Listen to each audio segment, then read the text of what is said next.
Aku dan Para Roh. Chapter 1. Awal mula Nightmare 4D. Aku, Silver, dan sahabatku Amra. Kami berdua sangat suka bermain game horor. Gamenya yaitu mengumpulkan 8 buah buku agar bisa memenangkan game tersebut. Menjelajahi sebuah ruangan atau tempat-tempat yang sangat mengerikan. Tak puas dengan hanya menjelajahi dunia game, kami berdua pun memiliki sebuah ide dengan cara menerapkannya ke dunia nyata. Aku menyobekkan secari kertas 8 lembar. Lalu aku tulis di setiap kertasnya dengan spidol berwarna merah, serpihan pertama, serpihan kedua, sampai serpihan ke-8. Cara bermainnya, aku sebagai programmer menyembunyikan 8 kertas tersebut ke tempat yang terpencar. Lalu aku memberikan jump scare kepada player dengan catatan aku tidak boleh menampakkan diriku. Sedangkan Amra berperan sebagai player, orang yang mencari serpihan 8 kertas tersebut menggunakan sebuah lilin sebagai alat bantu penerangan, tanpa membawa korek api untuk menghidupkan kembali jika lilin itu padam. Waktu bermainnya sekitar jam 8 malam di sebuah sekolahan di desa kami berdua. Dan pada saat itu, aku baru kelas 2 SMP, Amra kelas 3 SMP.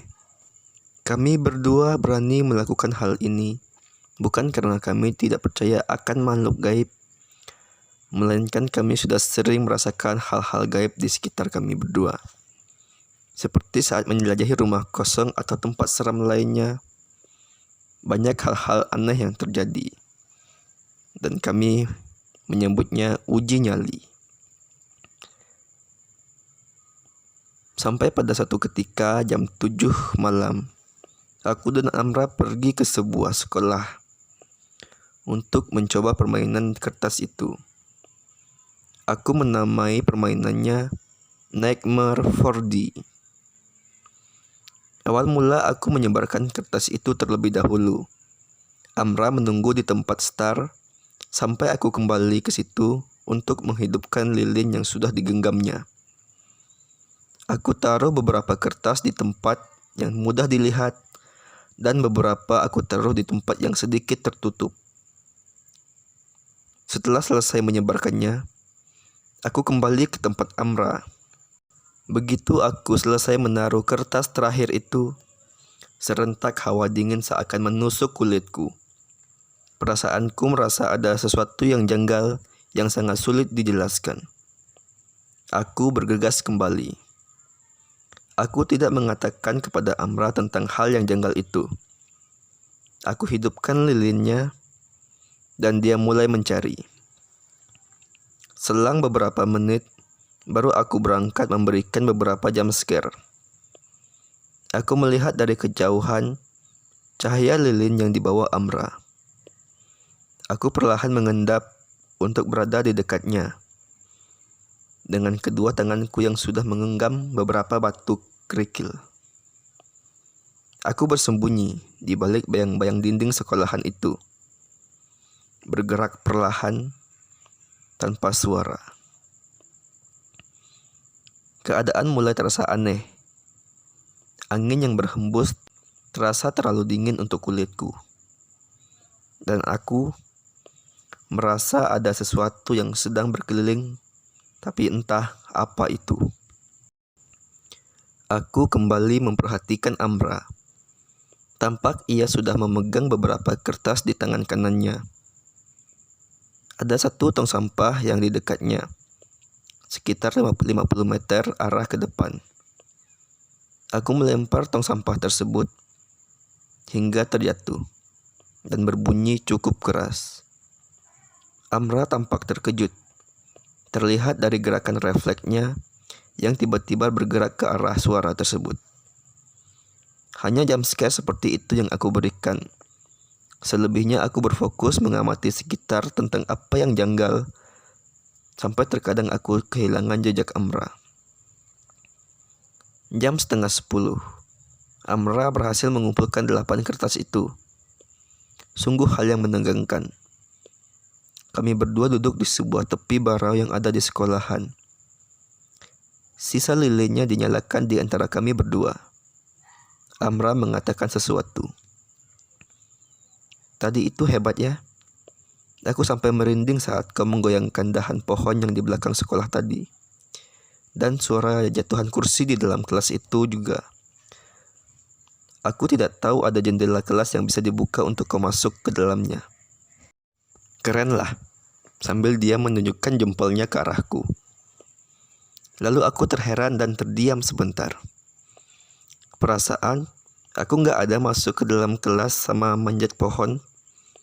Aku cuma ngelempar tong sampah sama membuat suara benda jatuh.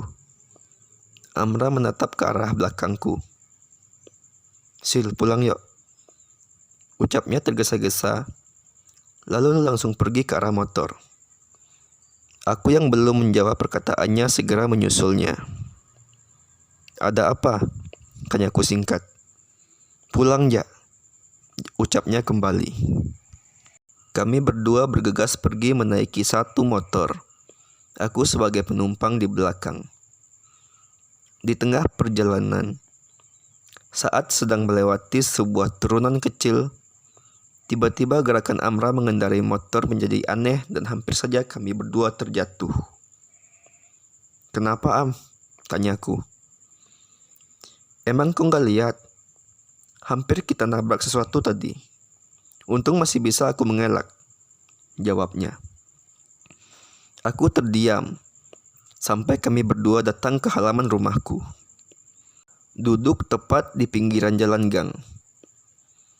Di situ aku menanyakan apa yang sebenarnya terjadi. Amra pun mulai bercerita. Tadi, waktu di baro sekolah tadi, aku melihat sebuah sosok manusia berjubah putih sambil menunduk. Mukanya tidak kelihatan. Maka aku mengajak pulang. Lalu, waktu di jalan tadi, aku melihat sosok itu lagi. Dan hampir saja kita menabraknya. Gara-gara itu, kita hampir jatuh tadi. Sesudah mengatakan itu, Amra tampak kaget, memalingkan wajahnya sambil memejamkan mata. Kenapa lagi? Tanyaku. Itu ada bola. Bola mata. Ucap Amra sedikit bergetar sambil menunjukkan dengan telunjuk tangannya. Aku pergi ke tempat yang ditunjukkannya, lalu mulai mengeceknya. Tidak ada kok matanya, ucapku. Amra perlahan membuka matanya, lalu menyusul aku ke situ.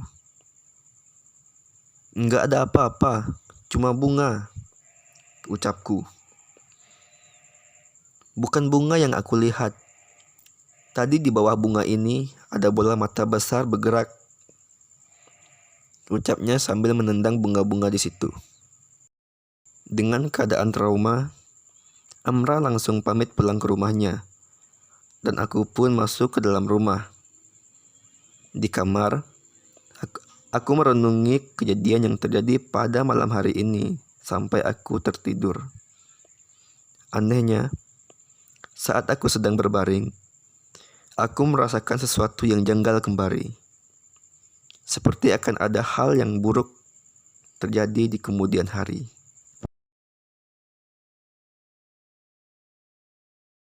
Terima kasih telah menonton. Yang suka dengan cerita ini, silahkan komen di bawah. Dan bagi yang ingin membaca naskah cerita secara langsung, silahkan kunjungi Wattpad akun Si Silver Channel. Salam sastra.